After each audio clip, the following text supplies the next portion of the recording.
ఈ రోజు నా గెయిన్స్ అన్నీ పోయి మళ్ళీ నా ఫిట్నెస్ జర్నీని స్క్రాచ్ నుంచి స్టార్ట్ చేయాలంటే ఈచ్ మజిల్కి నేను చేసే 3 ఎక్సర్సైజెస్ ఏంటో చూపిస్తా, చూసేయండి. చెస్ట్కి flat bench press, incline bench press, leg flies,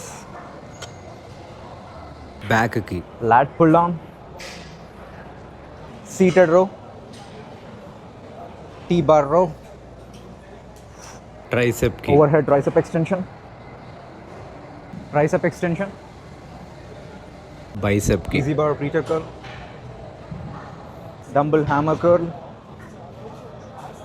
లెగ్స్కి barbell squats, quad extension, hamstring curls. అంతే, ఫ్యాన్సీ ఎక్సర్సైజెస్ అవసరం లేదు, 30-40 వేరియేషన్లు చేయాల్సిన పని లేదు. నేను ప్రాపర్ ఫామ్లో ప్రోగ్రెసివ్ ఓవర్లోడ్తో తీసుకెళ్తూ ఉంటే నీ ఫిజిక్ మారడం నువ్వే చూస్తావు. నా పుష్ పుల్ లెగ్ స్ప్లిట్లో నేను ఏ ఎక్సర్సైజులు చేస్తాను, ఎన్ని రెప్యుటేషన్స్ చేస్తానో తెలియాలంటే నన్ను ఫాలో కొట్టి పీపీఎల్ అని కామెంట్ చేసి పంపించేస్తాను. Shred monk.